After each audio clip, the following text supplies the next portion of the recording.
बघा बाळांनो, तुम्हाला गोष्ट ऐकायला आवडते? मग एक गोष्ट सांगू का? चला मग तुम्हाला मी की आज एक सुंदरशी गोष्ट सांगते. आपल्याला गोष्टी ऐकायला खूप आवडतात ना? हो ना?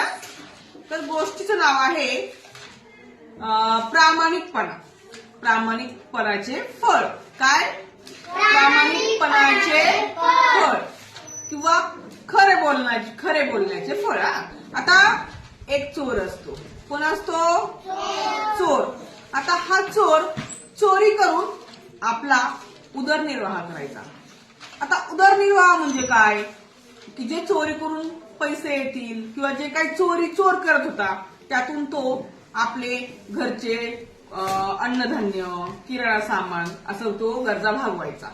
आता त्याला अशी सवय होती चोरी करायची. आता काय झालं, एक दिवस रात्रीची वेळी एकदम भयानक शांतता होती आणि तो चोरी करायला निघाला. त्याच्या डोक्यात एक विचार आला की गड्या, आपण दररोज चोरी करतो, पण आपण चोरी करताना आपल्या साधू महाराजांकडून एक चांगला उपदेश घेऊ. काय करू? चांगला उपदेश घेऊ, चांगला सल्ला घेऊ.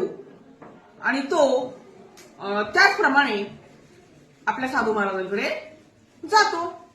आता साधू महाराजांकडे गेल्यानंतर तो साधू महाराजांना म्हणतो, साधू महाराज नमस्कार, मी तुमच्या पाया पडतो आणि मला की नाही, मी दररोज चोरी करतो हे तुम्हाला माहीतच आहे, पण तुम्ही मला या चोरीविषयी एक चांगला उपदेश द्या, एक चांगला सल्ला द्या. मग साधू महाराज काय म्हणतात, हे बघ, चोरी हा प्रकार मला आवडत नाही आणि चोरी काही तू सोडत नाही, पण लक्षात ठेव, मी तुला नेहमी सांगतो की कष्ट मजुरी कर आणि आपल्या कुटुंबाचा उदरनिर्वाह कर, अशी चोरी करू नको. पण तू माझं ऐकतच नाही. मग तो चोर म्हणाला, महाराज, चोरी माझ्याकडून काही सुटणार नाही, पण असा काहीतरी सल्ला द्या की मी माझी चोरी करू शकेल. मग साधू महाराज म्हणले, ठीक आहे बाबा, तू एक काम कर म्हणला. साधू महाराज म्हणले, तू एक काम कर की तू चोरी करताना खोटं बोलू नको. काय करू नको? खोटे बोलू नको. तो म्हणला, साधू महाराज, असं कसं शक्य आहे? मला तर चोरी करायची आणि खरे बोलून मी चोरी कशी करणार?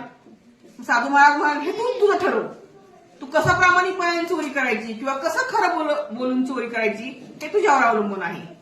मी तुला सल्ला देण्याचं काम केलं. दुसऱ्या दिवशी रात्री हा चोर चोरी करायला निघतो.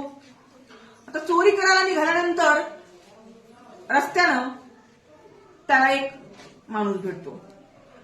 आता हा राजवाड्याकडे चोरी करायला निघालेला असतो. राजवाड्यात त्याला चोरी करायची असते. मग रस्त्यात त्याला एक माणूस भेटतो आणि तो म्हणतो, का रे तू कुठे चालला? रात्रीची वेळ असते, रात्रीचे 1-2 वाजलेले असतात, भयान शांतता, अंधार. आणि हा माणूस त्याला काय विचारतो, चोराला, की तू कुठे चालला आहे? आता याच्या लक्षात काय राहतं, साधू महाराजांनी काय सांगितलं असतं की चोरी करताना खोटे बोलू नको. मग हा सांगतो की बाबा रे, मी माझ्या कुटुंबाच्या उदरनिर्वाहासाठी चोरी करतो आणि कुटुंबाची पोट भरतो, कुटुंबाच्या गरजा पूर्ण करतो. मग सोबतचा माणूस मला ठीक आहे म्हणला, मग तुझ्याबरोबर मी पण येतो. मग हे दोघे चोरी करायला राजवाड्यात जातात. खिडकीतून आतमध्ये सैनिकांची नजर चुकून खिडकीतून आत घुसतात. आता राजाचं सोनं ज्या ठिकाणी ठेवलेलं असतं, माणिक मोती, हिरे, सोनं, महाग कपडे, त्या ठिकाणाला म्हणतात जमादार खाना. काय म्हणतात? जमादार खाना.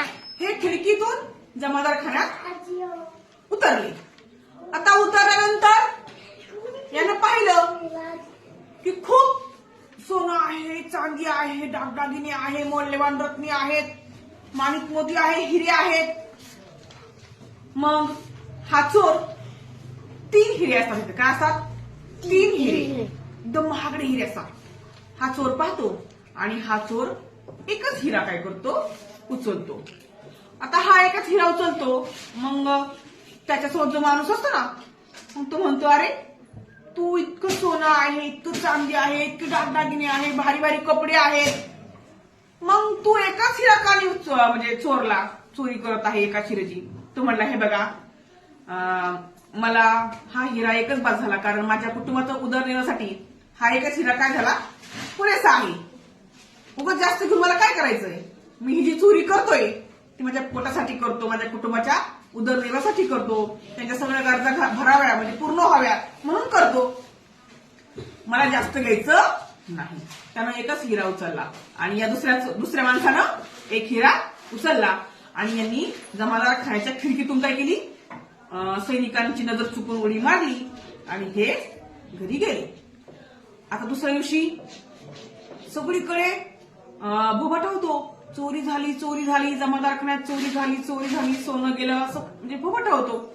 मग राजवाड्यात राजा सर्वांना बोलवतो, सेनापती सैनिक सगळ्यांना बोलवतो की बाबा काय झालं, काय चोरी झाली. आता जेव्हा सगळ्यांना बोलवतात, सैनिक पुढे बसले असतात, सेनापती असतो आणि राजाला मग सेनापती सांगतो की काहीच नाही राजा, फक्त 3च हिरे गेलेत. काय म्हणला सेनापती? 3च हिरे गेलेत. मग राजा म्हणला बाकी सगळं ठीक आहे ना? सेनापती म्हणलं हो बाकी सगळं ठीक आहे. मग राजा काय म्हणला? राजा म्हणला सेनापती तू खोटे बोलत आहे. त्या जमादार खाण्यातले 3 हिरे चोरी झालेच नाही, फक्त 2 हिरे चोरी झालेले आहेत. मग सेनापती म्हणला नाही राजा साहेब, नाही नाही असं कसं होऊ शकतो? तुम्ही असं कसं म्हणताय मला? त्यात 3 पण हिरे गायब आहे. मग राजा काय म्हणला? राजा म्हणाला की त्या ज्या दिवशी चोरी झाली त्या चोरासोबत मी सुद्धा त्याच्यासोबत चोरी करायला गेलो होतो. त्यातील एक चोर मी होतो आणि 3 हिऱ्यापैकी एक हिरा मी चोरला आणि एक हिरा त्या चोराने चोरला आणि एक हिरा कुठे आहे? तिथेच होता. पण हा हिरा तू चोरला सेनापती. तुला मी आज तुझ्या या चोरीमुळे, तुझ्या या खोट्या बोलण्यामुळे तुला तुझ्या पदावरून मी काय करतो? बरखास्त करतो. तुला त्या पदावरून काय करतो? कमी करतो. आजपासून तू माझा सेनापती नाही. तू आजपासून रोज मोलमजुरी करायची आणि तुझ्या कुटुंबाचा उदरनिर्वाह करायचा. तू आजपासून सेनापती नाही. आणि मग राजाने काय केलं? त्या चोराला बोलवून घेतलं. चोराला सांगितलं राजाने की हे बघ चोरा, तू त्या दिवशी काय केलं? तू मला खरं बोलला, तू प्रामाणिकपणे वागला.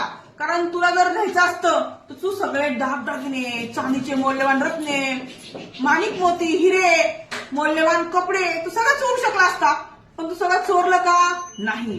तू प्रामाणिकपणे मला कबुली दिली काय की माझ्या कुटुंबापुरतं मी काय करत आहे? चोरी करत आहे, जास्त मला करायचं नाही. आणि तू खरं बोलून म्हणजे चोरी केली की मी चोरी करायला चाललोय.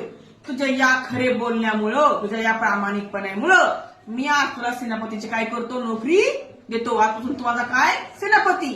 आणि तुला मी तुझ्या या प्रामाणिकपणामुळे तुला ही नोकरी दे आहे. मुलांनो, या गोष्टीवर आपल्याला काय शिकायला मिळालं रे?